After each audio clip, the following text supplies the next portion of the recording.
আসসালামু আলাইকুম। সম্মানিত অভিভাবক বৃন্দ, আজকে আলোচনা করব পঞ্চম শ্রেণীর বাংলাদেশ ও বিশ্ব পরিচয়, বাংলাদেশের ঐতিহাসিক স্থান ও নিদর্শন।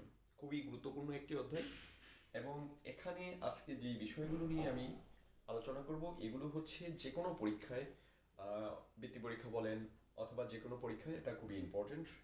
বার্ষিক পরীক্ষা, ফার্স্ট টার্ম, যে কোনো পরীক্ষায় এখান থেকে আসি। ফার্স্ট হচ্ছে মহাস্থানগর। এই মহাস্থানগর কি নামে পরিচিত ছিল? এটা ছিল মৌর্য আমলেই। এই মহাস্থানগরটি হচ্ছে মৌর্য আমলে পুণ্ড্রনগর নামে পরিচিত ছিল। এবং মহাস্থানগর কোথায় প্রশ্ন আসতেই পারে। মহাস্থানগর কোথায়? মহাস্থানগর হচ্ছে বগুড়া শহরে। মহাস্থানগর কোথায়? বগুড়া শহরে। আরো একটি প্রশ্ন আসতে পারে, মহাস্থানগর কোন নদীর তীরে? মহাস্থানগর কোন নদীর তীরে? উত্তর হবে করতোয়া নদীর তীরে। মহাস্থানগরটি প্রাচীন। এই মহাস্থানগরে কি কি পাওয়া যায়? প্রাচীন ব্রাহ্মী শিলালিপিটি পাওয়া যায়, ঠিক আছে।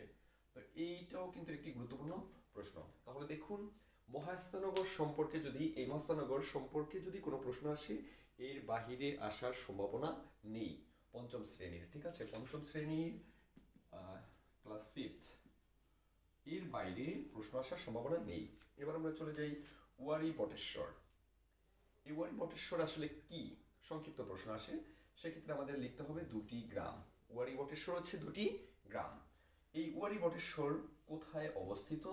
উত্তর হচ্ছে নরসিংদী। ওয়ারী বটেশ্বর কোথায়? ওয়ারী বটেশ্বর হচ্ছে নরসিংদী।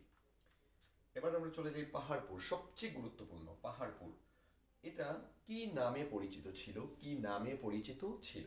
পাহাড়পুর হচ্ছে সোমপুর বিহার নামে পরিচিত ছিল। সোমপুর বিহার নামে।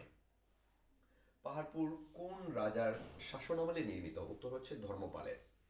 হ্যাঁ, পাল রাজা ধর্মপালের নামানুসারে, ধর্মপালের শাসনামলে, পাল রাজা ধর্মপালের শাসনামলে। আচ্ছা, পাহাড়পুর কোন বিভাগে?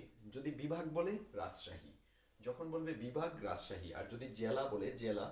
বিভাগ বললে রাজশাহী, জেলা বললে হচ্ছে নওগাঁ। জেলা বললে নওগাঁ। এবং একটি প্রশ্ন আসতেই পারে, পাহাড়পুরে কতটি ভিক্ষুকক্ষ রয়েছে? 177টি।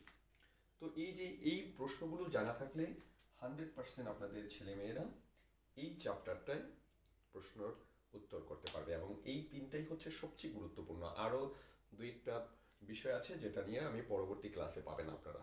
অবশ্যই পরবর্তী ক্লাস পেতে এই ক্লাসটি লাইক, কমেন্ট এবং শেয়ার করুন। যদি পরবর্তী ক্লাস পেতে চান, এই ক্লাসের কমেন্ট অপশনে আপনারা সেকেন্ড পার্ট লিখে কমেন্ট করুন, আপনারা পেয়ে যাবেন। ধন্যবাদ সবাইকে।